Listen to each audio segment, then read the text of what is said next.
Thank you for joining me for another edition of On Point. And today I'm joined by some salubrious guests from the NatWest team, Paul Tilley, the Area Workplace Manager, and Adam Furkettle, who's the Senior Facilities Manager. Thanks guys for joining. I know it's a busy time of year, Christmas, so carving some time out is really difficult. But I thought it was an important time to meet and just sort of reflect on the great work we've done together on a very challenging project on an iconic building. I love this building. I've been here for years, and I know you guys have as well. So, what are some of the highlights of the year, just as a quick preamble in? I think for me, it's seeing the team work together. We've had a lot of challenges this year, and new ways of working has kind of overcome those, and new technology. And I think the direction we're going, technology is a big play in the future. I think for me, it's the change in how we work together as a team, how we are trying to be quite strategic with regards to our investment. We've got a building that's 20 years plus, so I think one of the key wins for us this year is the collaboration between NatWest Projects and Glass Aftercare with regards to how we sensibly look at investment opportunity for the building, and focusing that investment for the right reasons to ensure that our buildings wind and watertight. When you have buildings of a particular age, you need to look after, you've got to care for them, etc. And I think the facade of buildings often gets overlooked. It's often more the internal plant that gets the focus. So that for me has been a real success this year, is the collaboration between us as businesses and what we've actually achieved, and almost coming to the end of the project now with regards to our investment repairs programme for the building. That has been a great achievement. Yeah, I think so, and thank you for saying those kind words. I mean, it was. I know when we first started, it's difficult to envisage what we were going to do together, because we both looked at the building and said, okay, how can we capture it? So we both adopted, and I think you were quite proactive. You and your team and Matt and Dave were all looking at it and saying, okay, well, how can we set a benchmark so we can look after this? Because it's a building that you own now, so it's a huge investment. And I think when we looked at it, we thought, okay, well, let's use drones. So we've, to recap, we've used drones here, we've used LiDAR technology, so you can walk through, and we've tagged and meta-tagged that's all geospatially, as well as a hybrid. So it's not just visually looking at it from cameras, it's actually the guys on the cradles, on the mutes, on the ropes, who have actually touched the metal. So we looked at that. I know when we sat down, we said, risk was, different stakeholders and different things. I think some people wanted risk, some people wanted the efficiency and the carbon reduction and the energy savings. Some people wanted it aesthetically, just to improve it. And of course, weather tightness was key. So I think what we started with was a benchmark with then built on top. And then we actually presented, I think, a scope and a budget for you guys to consider. And how difficult was that, or how easy was that perhaps, when you had that initial survey which had all of that technology embedded? Did it make it easier? Yeah, I think what made it really useful is the fact of the technology that's actually being used. And I think I had a conversation with you that right at the very beginning, I didn't just want it to be a drone survey. Yeah. I wanted to actually do that physicality had to be part of what we were doing as well, to ensure that we're checking things. We're not just doing the drone overview of the building. So I think that whole hybrid way of carrying out the survey was key for us. And then that gave us the confidence and the comfort of that the information that was coming back enabled us to effectively triage what we needed to do now, and what we potentially need to do in the future. And then that drives the whole investment strategy for the building itself. And I think as well, by adopting the risk-based approach as well, which is what we did, we wanted to know on the back of the survey, what do we need to do now? And I think we obviously worked with Glass Aftercare and ISS, and really kind of almost adapted like a bit of an electrical testing approach with regards to the actual condition report itself, because that then enables us as NatWest to then take it up the line to do that risk review with our stakeholders to get that buy-in, and that's secured it's a significant investment with regards to the remedial works that we needed to do.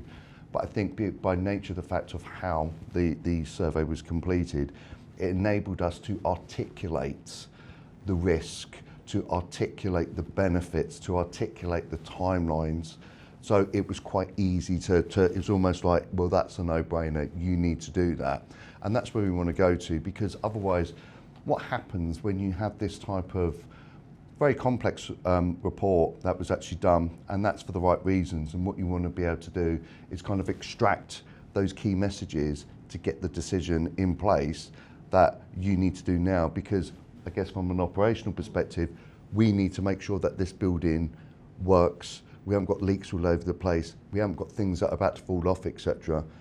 And what we need to ensure is that we can do that in tandem with the overall strategic review of the building, so that we're not waiting 2 years to do like a full assessment of all of the information that comes back on the back of the reports to get an investment package and business case developed, etc. It was like, no, let's do all the stuff that we need to do now. Let's get that across the line. But in tandem with that, let's develop the whole strategic approach as well, which is what we're currently doing. I think one of the things I've seen is the report enabled us to start building that capital investment plan. Paul was quite instrumental in coming up with a 5-year capital investment plan, which isn't really something I've seen before here. So this is a new thing that we've got going forward, and I think that's really going to help the company just plan how we're going to manage our buildings and look after them. I think it enables you also to focus on where you're going to have those peaks and troughs with regards to your investment, but also any impact on operations within the building as well. Obviously, it's head office for NatWest, very busy building, as you said, Rod, quite iconic. You know, we're central to Bishopsgate. There's a lot of through traffic through this building, so we need to almost like sort of identify when the big ticket items, like say for example, if we did replace the glazing, that's going to be massively impactful for us as a business. And we need to, what we want to do is not be reactive in that year, we want to be able to plan that in advance. So hence the whole development of the 5-year capital plan. But just coming back to my original point, I think one of the key wins out of what we've done this year, working with Glass Aftercare, it's the presentation of the information. It's that 3D rendering of all of that information that the drones have captured on the exterior of the building, but also the internal condition as well. And that total walkthrough, I think we mentioned it before, you know, we've used technology that estate agents often use when they're like sort of, you know, used to like buy a house, etc. And that's been seen by NatWest as a real powerful tool with regards to ensuring that when you do that virtual walkthrough of the building, you get the different assets that have got like challenges and issues, etc., and you can just tap on them and you get the history behind it and everything. And it just enables you to have a different, more effective way of like gathering that information, but also quite importantly keeping that information up to date as well. Yeah, I mean, I think the FIM system that we sort of developed here, the Facade Information Management System, is a disruptor. You know, I think visual O&Ms, we know, you know, when we first started probably 10, 15 years ago here, it was go into the basement, pull out big, you know, AO drawings, and then they get diminished, they break down and everything. So trying to sort of repair and maintain this and get that history, the accountability and interoperability is just completely gone. What we've got now, I strongly believe, is we have a system that's interoperable. We've got something that's accountable. So I know, you know, we've regasketed 4,000 bits of glass here. So, and I can tell you on any day who did the gasketing, what they found, how they did it. We've got evidence. So in terms of being able to have full accountability with a client, the FIM system is like second to none. But secondly, any information that we get is in a system that you can understand. So okay, let me look at this is very facade centric, obviously, yeah. But there's no reason that you couldn't layer in whatever centric you want, if you want to look at M&E or whatever you could put into it.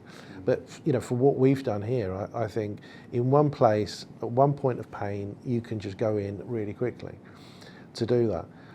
What's the if you were advising other PMs or people that look after this type of thing, is there something that you would like more of?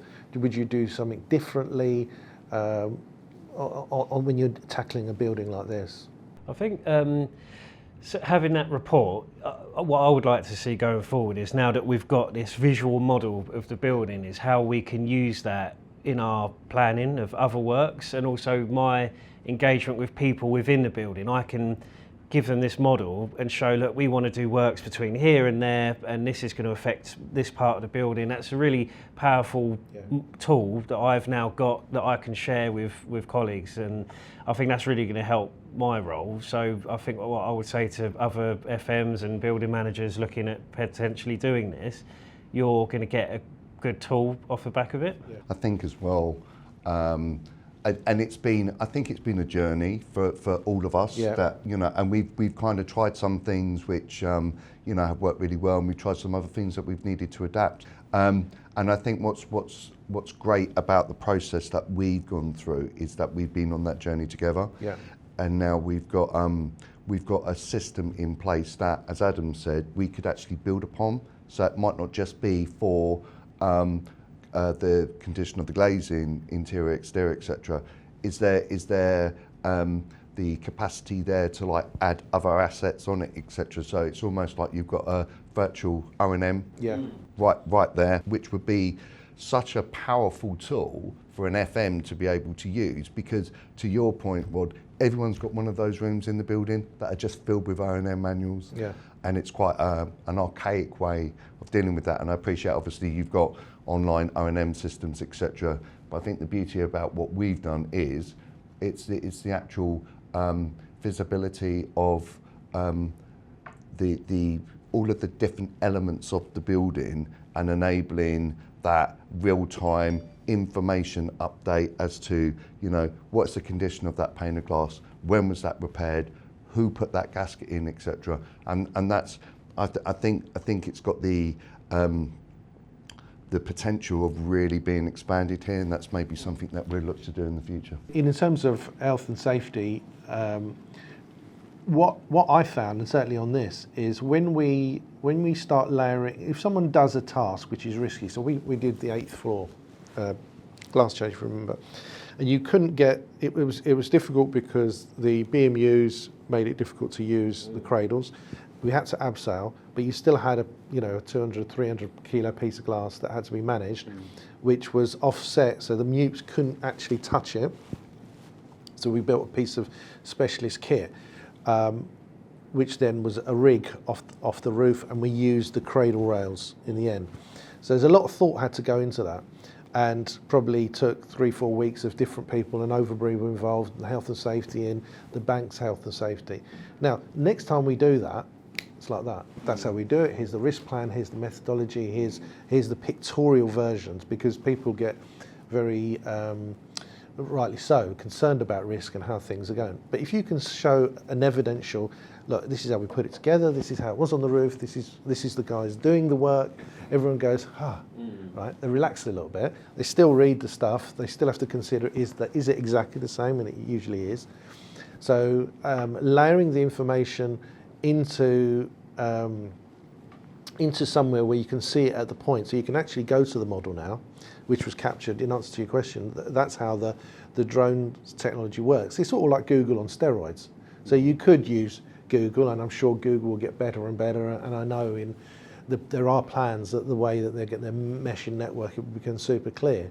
But currently, the double benefit of the point cloud that the drones capture is it's millimetre perfect, and you could actually design a whole new building now and remodel it based on the point cloud that you've got.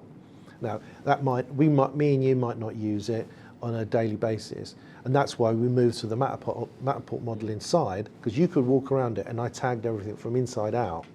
So from the comfort of this desk, I could tell you what all those offices look like now. Yeah. So if we want to say, actually, you know what? If you had a designer working with us and he said, I'd like to change all the colour scheme to red. Yeah. He could do that really quickly and go, this is what it would look like that.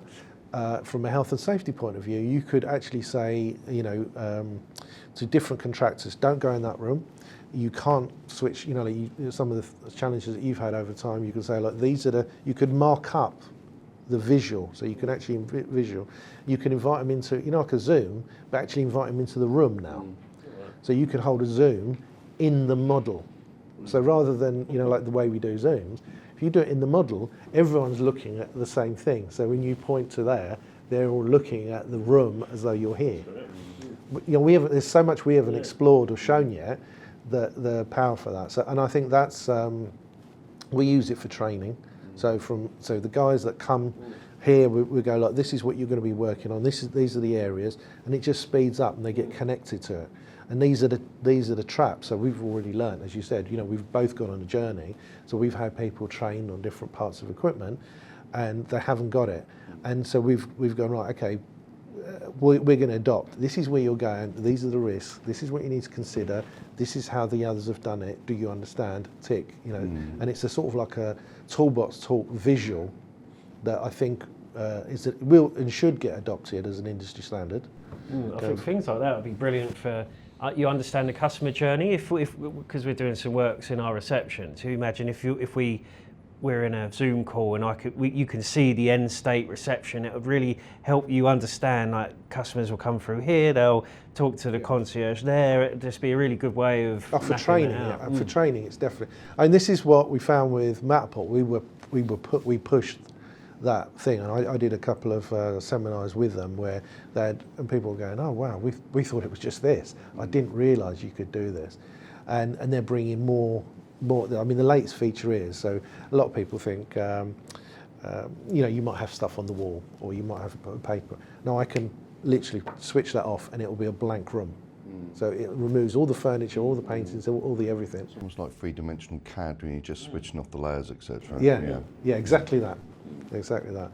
So yeah, I think I'm keen to sort of like push the FIMS thing because I think I genuinely think it's been a huge success so far. Number one, it's physically replenished the building. Yeah, so I think we've stopped any potential water ingress. I would like to hear Matt's view on how much energy we have saved just by, any drafts and winter things that you really affect a building at this time. Because we have got like a polycrisis. Yeah, so every time they put a new building up, it's a new tornado that's developing around this building or any building. Then we've got climate change and everything else that's going on. So there are things that we don't even know about, but we're trying to manage them from inside. And every day is a new school day. I think if we adopt a system like FIMS, and and I think it's more of philosophy. It's not just about us having the FIMS system. I think everyone's saying, look, facade information management system, however you do it, let's think about the skin of the building, because you wouldn't go out into the sun without putting any cream on. You think about your body and you put a coat on, and the glass and the facade is doing exactly that. It's protecting everything internally, all the people, all the inhabitants, all the M&E, all the electricity that's going on. So number one, I think the whole team, NatWest and the whole team, to do this piece of work is, I only know 2 or 3, and they're on a massive scale that have even entertained, like Buckingham Palace have started doing this type of thing. And I've seen the level of detail, so I've learnt from some of the stuff that they've done and brought it into this building so it could work better. I'm always curious, how could we do better? What does the building look like for you? Or what would you expect from a FIM system, next year or even now? And then that helps us learn. That makes us a partner of choice for the next 5 years. I think in my mind, and one of the things that we need to explore is, like, we have our own building systems here that we use to store information about the building. It would be great to kind of have that crossover, that the FIM system is linked in with that. Yeah. So you haven't got like these separate network systems, etc., that are right, on different platforms, etc. You go to one kind of golden source, you can click on there, you can see all of the building information, etc. And then you click on something else and it pulls this information through. One of the other things which I've just thought of as you were talking as well, I think one of the benefits of having this type of reporting and this type of, I'd call it dynamic reporting as well, is it enables you to see things quite clearly that you wouldn't normally be able to see. So not only from the fact that you're able to get that viewpoint of different areas of the building that, you know, that are level 10, etc., but also from an energy efficiency perspective as well. The thermal imaging views that we had on the back of this survey really kind of drove that different kind of overview as to how the building is operating and where we do have weak points and, you know, where we do have investment opportunities, etc. It just drives that intelligent investment oversight with regards to what do we need to do, because there isn't an endless pot of money that we can just reglaze the building. What we need to do is we need to drive that decision making using data, using the information that we've got from the survey report that enables us to be able to like steer what the right routes are with regards to what we do need to invest and how we improve the building. That gets us to a certain point, and then, as I said, we've got that 5-year capital investment plan on the background as well that is still being developed as well. So I think the beauty of this type of surveying and data capture is it's easily digestible. Yeah. Because it's very visual, and everybody can see the same information as well. And I think it's very user-friendly as well. Yeah. Rather than having some technical report that you'd have to, you know, talk through, etc. It just provides you with the information that is, as I said, very visual, so you can see it. It's like, oh, we're losing loads of heat from this row, you know, of windows because, you know, we've got these structural issues with regards to, you know, how the glass is actually operating in itself, and that enables us to then drive that decision making as to what we need to do to address that. Yeah, do you know what? I'm glad you mentioned that, because having that relationship back to a building with the thermals, and you said, I think the opportunities for change and improvement are. When we first looked at it, we thought, okay, well, like, is it a case of you're looking at a strategy to replace all the glass? Where actually now you can go, well, we can just, that elevation is taking all the beating of the sun and the winter. Let's focus on that, and that could be a year one thing. And the other thing is you've got technology moving forward, so opportunities for solar, clear solar. You've got heated glass opportunities. You've got, you know, different solar or sun shading. And the glasses that have moved on with their U values getting below 1 are going to tick a lot of, you know, because everyone's been talking about EPCs, you know, how do we go from like the average of the city is a C and a D, and how do we get down to a B? And I think, I know you guys have always been focused on like how do we improve that, which is really good. So I second what you said there. I think that was an important point. I think the solar film has been a big win for us. We've done solar film up on level 9, and that's made a big difference to the temperature up there. There's considerations about how much light does that stop coming in. Is that something that you could reflect in the model to show lighting changes? Yeah. I mean that. I know when we did that roof, that was a big thing. We sampled about 5 or 6 different samples, because there's a balance between how much light you let in, because there is a proven mood change that happens the more light you get in. So you don't want to block too much out, and there's a comfort level, obviously, of temperature, so how much heat gain and everything. So that could be. We used a very complex model. So I worked with a Brazilian software firm, and we sampled on this, for instance, 4,000 bits of glass. to get back to. So the original glass was a KM155, which is superb. And even if it was available today, it proved that it was the right glass for this building because of the orientation. So now we were looking at what's the next best thing. So we looked at not just film, and you're right, when we did change the film, you were seeing a 5-degree temperature improvement to manage the M&E, which is amazing. And I think film is probably not utilised enough in solar or blast or whatever in the city. But the modelling for sure could be. I mean, now you've got something, you can just build. You can build sensors. You can be at IoT. I'd love to have the discussion with your BMS people and say, like, how do we knit this together so you've got something really useful? Because I think the way that AR, VR. I mean, we've been trialling glasses. So I've got a building in London which is very high, very tall, and it can only be abseiled or cradled. However, the signal is really poor. So I'm in the, and we sort of highlighted that. So I'm in the basement. The guys are just wearing glasses that are enabled on 2G. So I can get them signal and information. So they could see, so they're hands-free, which you need to be for an abseiler or if you're working on a cradle, so that you can actually do the work, but you can actually pull up like heads-up display, O&M information, or anything that we want to send them, and gesture control. They could do that and send me video or imagery down in the basement, so I could pull out the right information. So actually, so we're almost doing like, because it is a bit like open heart surgery. When we're changing or doing improvements on a building, you're opening up the skin, doing the work, and then you've got to put it back. And so there is tech that we can keep layering on. Depends on the appetite. As you said, not everyone's got a budget or even the foresight really to say, okay, well, let's do something new. Let's do something new and bring everyone on the journey, because transition and tech change and everything is a bit scary. I know. Of course.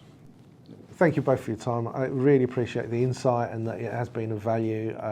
And obviously it's a relationship that we'll keep on talking, and I know you're keen on tech. Yeah. I'd love to show you some more of that as we hand over the project. And I mean, again, with ISS, I just think it will be a really good partner for them to assist and work with you.